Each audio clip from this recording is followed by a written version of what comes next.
शुद्ध सच्चिदानंदमय कंद भानुकुल केतु चरित करत नर अनुहरत संसत सागर सेतु। शुद्ध प्रकृति जन्य त्रिगुणों से रहित मायातीत दिव्य मंगल विग्रह सच्चिदानंद कंद स्वरूप सूर्य कुल के ध्वजारूप भगवान श्री रामचंद्र जी मनुष्यों के सदृश ऐसे चरित्र करते हैं जो संसार रूपी समुद्र के पार उतरने के लिए पुल के समान है। कवन सुख आज कठिन जग माही, जो नहीं होए तात तुम पाही। यह शुद्धि गुह निषाद जब पाई, मुदित लिए प्रिय बंधु बुलाई। लिए फल मूल भेंटि भर भारा, मिलन चले ही हर्षु अपारा।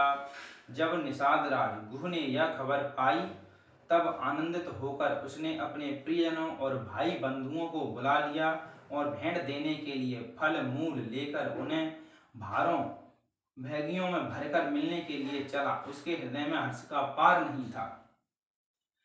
करि दंडवत भेंट धरियागे, प्रभु ही बिलोकति अति अनुरागे।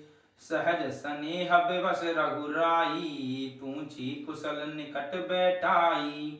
दंडवत करके भेंट सामने रखकर वह अत्यंत प्रेम से प्रभु को देखने लगा। श्री रघुनाथ जी ने स्वाभाविक स्नेह के वश होकर उसे अपने पास बैठाकर कुशल पूछी।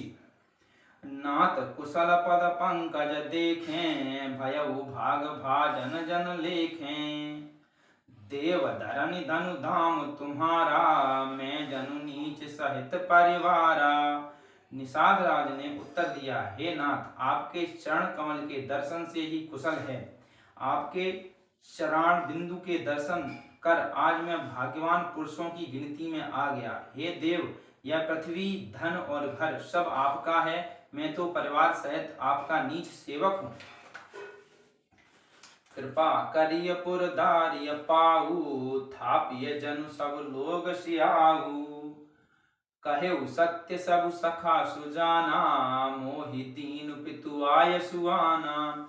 अब कृपा करके पुर अर्थात संगवेरपुर में पधारिए और इस दास की प्रतिष्ठा बढ़ाइए, जिससे सब लोग मेरे भाग्य की बड़ाई करें। श्री रामचंद्र जी ने कहा, हे सखा, हे सुजान, तुमने जो कुछ कहा सब सत्य है, परंतु पिताजी ने मुझको और ही आज्ञा दी है, अर्थात नगर में जाने के लिए नहीं कहा है। कवन सुख आज कठिन जग माही, जो नहीं होए तात तुम पाही। बरस 4 10 वासुवन, मुनि व्रत वेसु आहारु।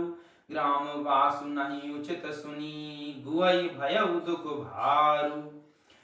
अर्थात पिता की आज्ञा अनुसार मुझे 14 वर्ष तक मुनियों का व्रत और वेश धारण कर और मुनियों के योग्य आहार करते हुए वन में ही बसना है। गांव के भीतर निवास करना उचित नहीं है।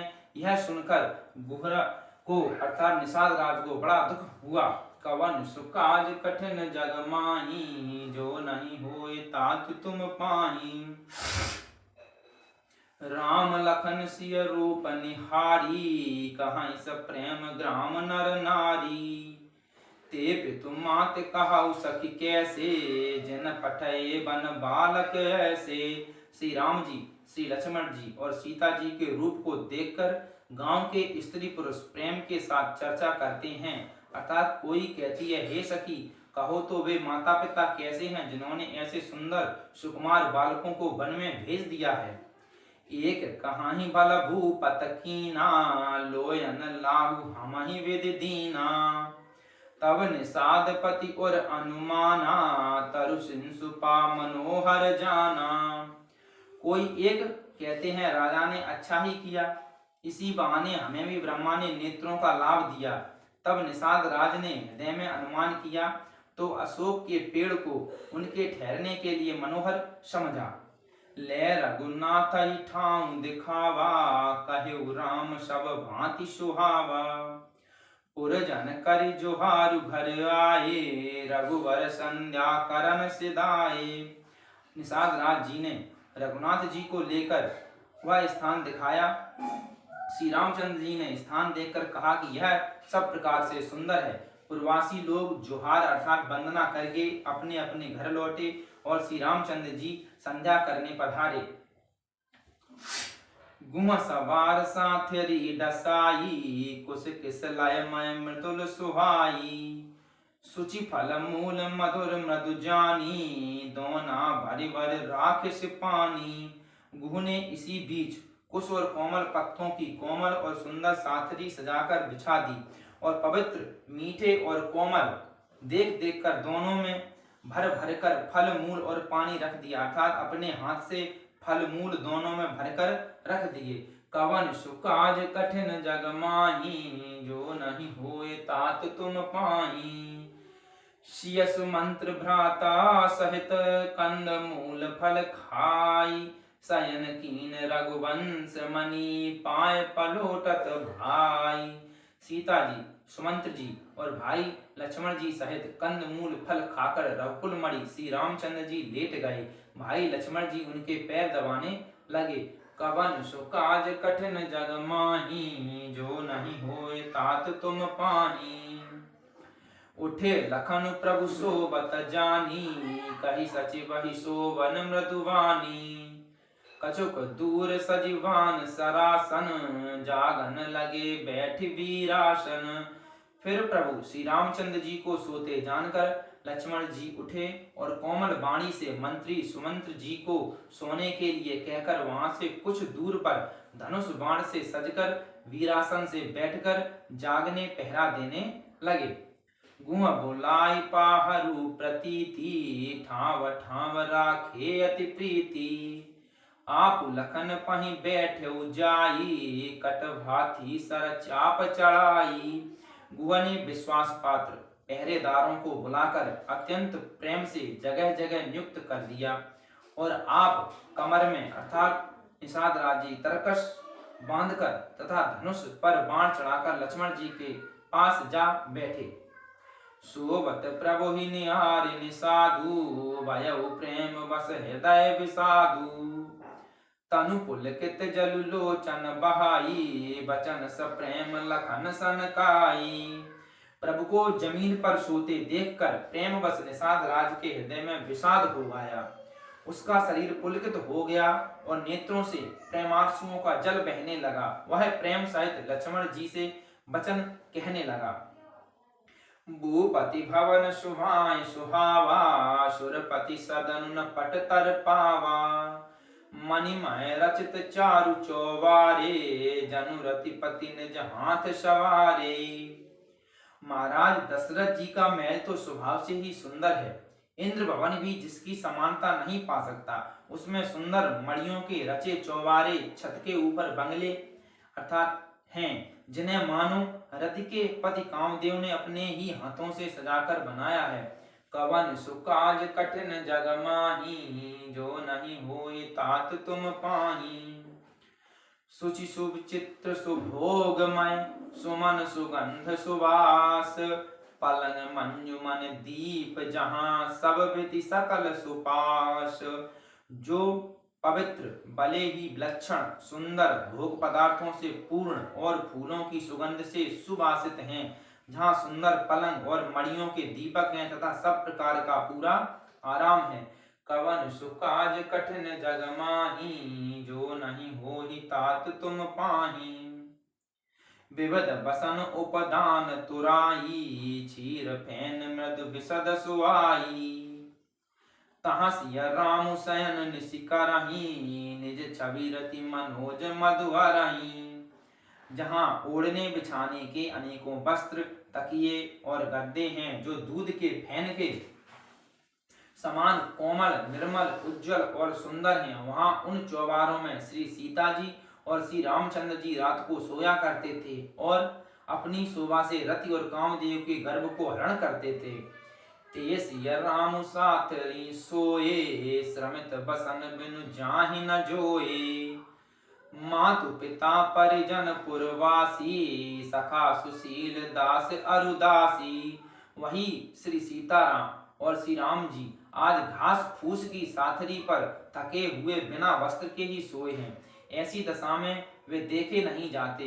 माता पिता कुटुंबी पुरवासी प्रजा मित्र अच्छे शील स्वभाव के दास और दासियां, जोग वहीं जिनहि प्राण की नाई। मही सुहात मही सोवत ते राम गोसाई। पिता जनक जग विदित प्रभाऊ, ससुर सुरेश सखा रघुराऊ। सब जिनकी अपने प्राणों की तरह सार संभार करते थे, वही प्रभु श्री रामचंद्र जी आज पृथ्वी पर सो रहे हैं। जिनके पिता जनक जी हैं, जिनका स्वभाव जगत में प्रसिद्ध है, जिनके ससुर इंद्र के मित्र रघुराज दशरथ जी हैं, राम चंदुपति सोबे देही, सोवत मही विधि बाम न केही। सिय रघुवीर के कानन जोगु, करम प्रधान सत्य कह लोगु। और पति श्री रामचंद्र जी हैं, वही जानकी जी आज जमीन पर सो रही हैं। विधाता किसको प्रतिकूल नहीं होता। सीता जी और श्री रामचंद्र जी क्या वन के योग्य हैं। लोग सच कहते हैं कि कर्म अर्थात भाग्य ही प्रधान होता है। कवन सुकाज कठिन जग माही, जो नहीं होहि तात तुम पाही। कह कह नंदिनी मंदमती, कठिन कुटिल पनु कीन्हा। जेहि रघुनंदन जानकी, सुख अवसर दुख दीन। कह राज की लड़की नीच बुद्धि कैकेयी ने बड़ी ही कुटिलता की, जिसने रघुनंदन श्री राम जी को और जानकी जी को सुख के समय दुख दिया। कवन सुकाज कठिन जग माही, जो नहीं होए तात तुम पाही। भई दिन कर कुल बिटप कुठारी, कुमत कीन सब विश्व दुखारी। भयउ विषादु निषादहि भारी, राम सिय महि शयन निहारी। वह सूर्य कुल रूपी वृक्ष के लिए कुल्हाड़ी हो गई। उस कुबुद्धि ने संपूर्ण विश्व को दुखी कर दिया। श्री राम सीता को जमीन पर सोते हुए देखकर निषाद को बड़ा दुख हुआ। बोले लखन मधुर मृदुबानी, ज्ञान विराग भगति रस सानी। काहू न को सुख दुख कर दाता, निज गत कर्म भोग सब भ्राता। तब लक्ष्मण जी ज्ञान वैराग्य और भक्ति से रस से सनी हुई मीठी और कोमल वाणी बोले, हे भाई, कोई किसी को सुख दुख का देने वाला नहीं है। सब अपने ही किए हुए कर्मों का फल भोगते हैं। जोग वियोग भोग भल मंदा, हित अनहित मध्यम भ्रम फंदा। जन्म मरण जहाँ लगी जग जालू, संपत्ति विपत्ति कर्म अरु कालू। संयोग अर्थात मिलना, वियोग अर्थात बिछड़ना, भले बुरे लोग, शत्रु मित्र और उदासीन, ये सभी भ्रम के फंदे हैं। जन्म मृत्यु संपत्ति विपत्ति कर्म और काल, जहाँ तक जगत के जंजाल हैं। धरनी धाम धनपुर परिवारू, सरगुन रखु जहाँ लगी व्यवहारू। देखिय सुनिय गुनिय मन माही, मोह मूल पर मारतु नाही। धरती घर धन नगर परिवार स्वर्ग और नरक आदि जहाँ तक व्यवहार हैं, जो देखने सुनने और मन के अंदर विचारने में आते हैं, इन सब का मूल मोह अज्ञान ही है, परमार्थतः ये नहीं है। कवन सुकाज कठिन जग माही, जो नहीं होए तात तुम पाही।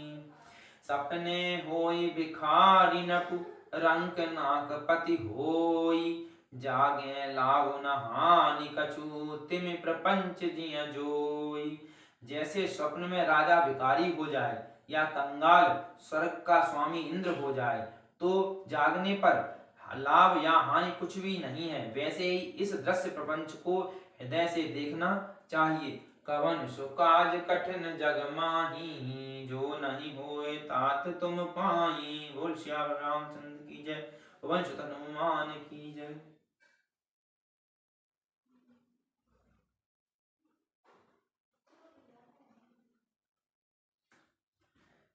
श्री सीताराम।